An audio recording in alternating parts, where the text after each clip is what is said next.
Hello மாமே, welcome to it's Murugan spy. இன்னைக்கு நம்ம குட் பேட் அக்லி மூவியோட ரிவ்யூ தான் பார்க்க போறோம். And welcome to this session Murugan's movie metre.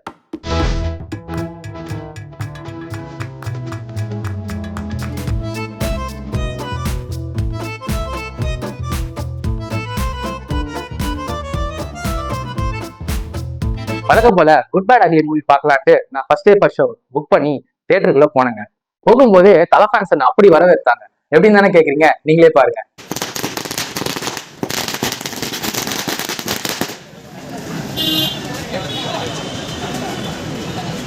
எப்படா படத்தை போடுவாங்க அப்படின்னு சொல்லி ரொம்ப ஆர்வமா போய் உட்காந்தாங்க. ஆனா படம் போட்டதுல இருந்து படம் எண்டிங் வரைக்கும் ஒரு தரமான ஃபேன் பாய் சம்பவம்னா என்னன்னு இந்த படத்தை பார்த்தா நான் தெரிஞ்சுக்கிட்டேன். சோ இந்த படத்துல அப்படி என்னதான் இருக்கு அப்படின்னு என் ஸ்டைல்ல நம்ம ரிவ்யூ பண்ணிடலாமா? சோ அதுக்கு முன்னாடி நீங்க எஸ்பிடினா என்னன்னு தெரிஞ்சுக்கோங்க. வெயிட் எஸ்பிடினா நீங்க நினைக்கிற எஸ்பிடி இல்லைங்க, இது SPDE. எஸ் அப்படின்னு பாக்குறீங்கன்னா ஸ்டோரி, ஸ்கிரீன் பிளே அண்ட் ஸ்டண்ட்டுங்க.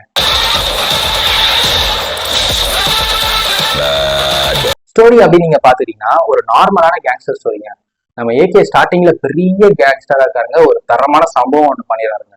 சம்பவம் பண்ண கையோட தனக்கு பிறந்த குழந்தைய பார்க்கலான்னு போகும்போது குழந்தையோட அம்மாவான த்ரிஷா என்ன சொல்லிடுறாங்க, என் குழந்தைய தொடாத, உன் கையில ரத்தக்கரை இருக்கு, நீ ஒரு கேங்ஸ்டரு அப்படி இப்படின்னு சொல்லி நம்ம ஏகேவை தனக்கு பிறந்த குழந்தைய தொட கூட விட மாட்டாங்க. ஏகே என்ன பண்றாரு, தன் குழந்தைகிட்ட பேசிக்கிறேன்னு சொல்லிட்டு தன் குழந்தைக்கு ஒரு ப்ராமிஸ் ஒன்று பண்ணிடுறாங்க.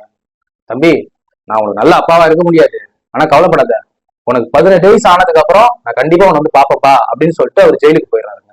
சோ இங்க அவர் ஜெயிலுக்கு போயிட்டாருங்க. அவரோட கேங்ஸ்டர் ராஜ்யம் மொத்தத்தையும் விட்டுட்டு ஜெயிலுக்கு போயிடுறாருங்க. அங்க என்னடானா நம்மளோட ஏகே ஃபேமிலி அப்படியே ஸ்பெயினுக்கு ஓடிடுறாங்க. அந்த பையனுக்கும் 18 வயசு ஆக போகுதுங்க. ஆனா அந்த பையனுக்கு தான் அப்பா ஒரு கேங்ஸ்டர்னு சொல்லி அப்படி வளர்க்காங்க, அப்பா ஒரு பிசினஸ் மேன் சொல்லி வளர்த்துருக்காங்க. சோ நீங்க ஏகேவான அவங்க அப்பா என்ன பண்றாருன்னா 3 மாசத்துக்கு முன்னாடியே ரிலீஸ் ஆகுறாருங்க. ரிலீஸ் ஆகி தான் பிள்ளைய பார்க்கலாம் அப்படின்னு சொல்லிட்டு பிளான் பண்றாங்க. இங்க என்னடானா 3 மாசத்துக்கு முன்னாடியே வெளியே வராங்கன்னு தெரிஞ்ச உடனே பாம்பேல இருக்கிற மொத்த கேங்ஸ்டர் என்ன நினைக்கிறாங்க, ஆஹா விட்டு போன ராஜ்யத்தை பிடிக்க வந்துட்டாரோ அப்படின்னு நினைச்சு இவங்க ஒரு பக்கம் அழுல பயந்து சாகுறாங்க. ஆனா அங்க என்னடானா ஏகே தன் பிள்ளைய பார்க்கலாம் அப்படின்னு சொல்லிட்டு தாங்க வெளியே வராரு. வெளியே வந்ததுக்கு அப்புறம் ஒரு அதிர்ச்சிகரமான ஒரு நியூஸ் ஒண்ணு கேள்விப்படுறாருங்க, தான் பிள்ளைய யாரோ கடத்திட்டாங்க அப்படின்னு சொல்லிட்டு. மனுஷன் தான் பிள்ளைங்கள ரொம்ப பாசமா இருக்காரு போலங்க. எவன் கடத்தலான்னு தெரியாமையே பாம்பேல இருக்கிற மொத்த ரவுடி கூடயும் ஃபைட்டுங்க, தாறுமாறா ஃபைட்டு போகுதுங்க. போயிட்டே இருக்கும்போது தான் பிள்ளைய இவங்க கடத்தல, ஸ்பெயின்ல யாரோ ஒருத்தர் கடத்தினாங்க அப்படின்னு சொல்லிட்டு கதை மூவ் ஆகுதுங்க. ஸோ நம்ம தலை ஸ்பெயினுக்கு போறாருங்க. ஸோ அங்க என்ன நடக்குது, தன் பிள்ளைய யாரு கடத்தினா, கடத்தின புள்ள கிடைச்சிடுறான். ஆனா கிடைச்சும் ஜெயிலுக்கு போயிடுறாங்க. சோ அப்பா உள்ள இருக்கும் போது பையன் வெளியே இருக்கான், எப்படா பாப்போம் ஆர்வமா இருந்தோம். இப்ப அப்பா வெளியே வந்ததுக்கு அப்புறம் தான் புள்ள ஜெயிலுக்கு போறான். இதுக்கு யாரு காரணம், என்ன பிரச்சனை, இந்த பிரச்சனையெல்லாம் சால்வ் பண்ணாரா அப்படின்றது தாங்க இந்த படத்தோட கதை. சோ ஸ்கிரீன் பிளே அப்படின்னு நீங்க பாத்துட்டீங்கன்னா ஒரு நார்மல் இன்ட்ரெஸ்டிங்கான ஸ்கிரீன் பிளேங்க. ஏன் அப்படி சொல்றேன்னா படம் ஃபுல்லா ரெஃபரன்ஸுங்க. உங்களுக்கு போரே அடிக்காது, ஒரு சீன் லேக் ஆகாது. ஃபர்ஸ்ட் ஹாஃப்லாம் சும்மா அப்படியே ஃபயரா போகுங்க. படம் ஃபுல்லா ரெஃபரன்ஸ் தாங்க. அதுவும் ஏகே ரெஃபரன்ஸ் தான் படம் ஃபுல்லா. நீங்க அந்த படத்தை பார்க்கும்போது உங்களுக்கு நிறைய படம் ஞாபகம் வந்து போகும். அதுல மேஜரா ஏகே படம் மட்டும்தாங்க மேக்சிமம் ரெஃபரன்ஸ் எடுத்திருக்கிறாங்க.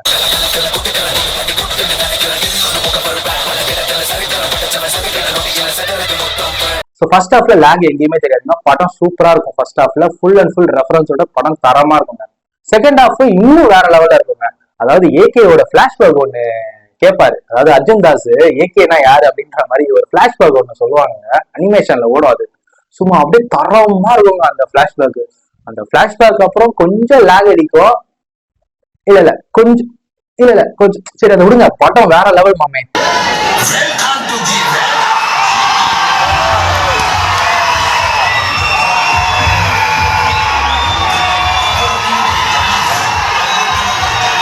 கடைசியா ஸ்டண்ட்டுங்க. ஸ்டண்ட்டை பொறுத்த வரைக்கும் படத்துல ஸ்டண்ட்டுக்கு பஞ்சமே கிடையாதுங்க. ஃபர்ஸ்ட் ஆஃப்லாம் தரமான ஸ்டண்ட் சீக்வன்ஸ்ல நிறைய இருக்கு. அதுலயும் ஒரு ஸ்டண்ட் சீக்வன்ஸ்ல ஒரு விண்டேஜ் சாங் ஒன்று மிக்ஸ் பண்ணி போட்டிருக்காங்க பாருங்க, அது பார்க்கவே வேற லெவல்ல இருக்குது. ஸோ அடுத்தபடியா பர்ஃபார்மன்ஸுங்க. ஸோ பர்ஃபார்மன்ஸை பத்தி சொல்லி ஆகணும். நம்ம அஜித் சார் வேற லெவல்ல பெர்ஃபார்ம் பண்ணிருக்காருங்க. படம் ஃபுல்லா அவரை வச்சுதான் ரெஃபரன்ஸு. ஸோ எல்லா ரெஃபரன்ஸுக்கு ஏற்ற மாதிரி அவரோட ஆக்டிங் இன்னும் கொடுத்துருக்காருங்க. நம்ம வாலியில பார்த்த அஜித் சாரையும் நம்ம இப்போ இந்த படத்துல பார்க்கலாம். அதுவும் நிறைய லுக்ஸ், அந்த படத்துல நிறைய லுக்ஸ் ட்ரை பண்ணிருக்காங்க. அவர் வந்து இப்பவுமே அழகா தான் இருக்காரு. நம்ம வந்து இந்த டிஏஜிங் இதெல்லாம் சொல்லி அந்த மாதிரி கேரக்டர்ஸும் வராங்க, அதுலயும் நல்லா இருக்காரு. அண்ட் இப்போ இருக்க கரண்ட் லுக்கும் நல்லா தான் இருக்காரு. ஃபைனலா வந்து கிளைமேக்ஸ் முடிஞ்சு ஒரு ஒரு லுக்ல ஒன்று வருவாங்க பாருங்க, கிளைமேக்ஸ்ல ஒரு லுக்ல ஒன்று வருவாங்க, அதெல்லாம் வேற லெவல்ல இருந்ததுங்க. ஸோ பெர்ஃபார்மன்ஸை பொறுத்த வரைக்கும் எனக்கு ரொம்ப பிடிச்சது வந்து அஜித் சாரோட பெர்ஃபார்மன்ஸ்.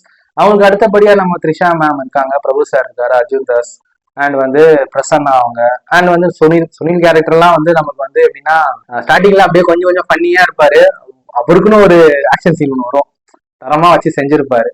ஸோ மற்றபடி வந்து சின்ன சின்ன ரோல்ஸா இருந்தாலும் கூட அவங்க கேரக்டர் சூப்பரா பண்ணியிருக்காங்க. லைக் யோகி பாபு அவங்க அண்ட் கிங்ஸ்லே அண்ட் வந்து பிரியா வாரியர், இன்னும் நிறைய பேர் இருக்காங்க. என்ன கேட்டீங்கன்னா நம்ம ஜாக்கி ஷெரஃப் அவரோட கேரக்டர் மட்டும் இன்னும் கொஞ்சம் ஸ்ட்ராங்கா எழுதிருக்கலாம் அப்படின்னு தோணுது. ஏன்னா வந்து அவர் வரதே வந்து செகண்ட் ஹாஃப்ல தான் வராரு, பட் ரொம்ப சின்ன ஸ்கோப் கொடுத்த மாதிரி தான் இருக்கு. ஸோ அது ஒண்ணுதான். பட் மற்றபடி வந்து அவரோட கொடுத்த பர்ஃபார்மன்ஸே அவர் சூப்பரா பண்ணாரு. அவர் வந்து ஒரு லாஃபிங் ஒரு விஷயம் ஒன்று பண்ணுவாரு, அதெல்லாம் ரொம்ப நல்லா இருந்தது பார்க்க. அடுத்தபடியா பாத்தீங்கன்னா டி ஃபார் டியூரேஷனுங்க. ஸோ டியூரேஷன் ஏன் நான் வீணா சொல்றேன்னா, இப்போ வர படங்கள் எல்லாமே வந்து 3 hours மேலாம் ஓடுது. ஸோ முக்கால்வாசி டியூரேஷன்ஸ் பார்த்தே பல படங்களை வந்து நம்ம ரிஜெக்ட் பண்ற நிலைமைக்கு வந்துட்டோம். ஸோ இந்த படம் வந்து 2 hours 30 minutes ரன் ஆகுதுங்க. ஸோ எனக்கு வந்து இந்த படம் வந்து எப்படி அந்த 2 hours 30 minutes போச்சுன்னே எனக்கு தெரியலங்க. ஸோ படம் ஃபுல்லா அவ்வளோ சூப்பரா இருந்தது. உங்களுக்கு வந்து போரே அடிக்காது. நீங்க தாராளமா இந்த படத்தை பார்க்கலாம் தியேட்டர்ல போயிட்டு. மெயினா தியேட்டர்ல போய் தான் பார்க்கணும், ஏன்னா தியேட்டர் மெட்டீரியல் இந்த படம். ஸோ லாஸ்டா பாத்தீங்கன்னா இ ஃபார் என்டர்டைன்மெண்ட். ஸோ ஒரு படம் நம்ம நல்லா என்டர்டைன் பண்ணாதான் அந்த படம் நல்ல படம் அப்படின்ற மாதிரி இப்போ வந்து சொல்லிட்டு இருக்கோம். ஸோ அதுவும் உண்மையும் கூட. ஸோ என்ன கேட்டீங்கன்னா, இந்த படத்தை இவ்வளோ சூப்பரா நமக்கு என்டர்டைன்மெண்டா கொடுத்த எல்லா டீம்ஸ் பத்தி நம்ம இங்க பேசிக்கணுங்க. லைக் மியூசிக் டீமா இருக்கட்டும், நம்மளோட எடிட்டிங் டீமா இருக்கட்டும், அண்ட் வந்து நம்மளோட சினிமாட்டோகிராஃபி டீம்.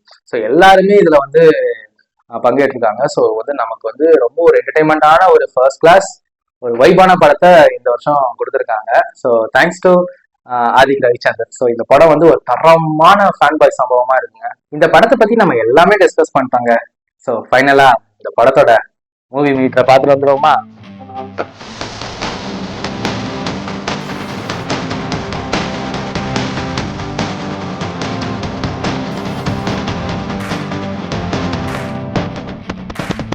உங்க எல்லாருக்கும் இந்த ரிவ்யூ ரொம்ப பிடிச்சுன்னு நான் நம்புறேன். ஸோ இந்த படத்தை கண்டிப்பா நீங்க தியேட்டர்ல போய் தான் பார்க்கணும். ஏன்னா படம் வந்து அந்த மாதிரி வேறமான ஒரு வைப் மெட்டீரியலா இந்த படம் வந்து தியேட்டர்ல போனதான் உங்களுக்கு அந்த ஃபீல் கிடைக்கும். கண்டிப்பா இந்த படத்தை போய் தியேட்டர்ல பாருங்க, என்ன நம்பி போய் பாருங்க, ஓகேங்களா? ஸோ இதே மாதிரி இன்னும் நிறைய மூவிஸ் வந்து உங்களுக்காக நான் வந்து ப்ரெசென்ட் பண்ண ரெடியா இருக்கேங்க. ஸோ மறக்காம நீங்க சப்ஸ்கிரைப் பண்ணிக்கோங்க, ஓகேங்களா? நான் உங்களை இன்னொரு மூவில சந்திக்கிறேன். அன்டில் தென், வட்டா மாமே.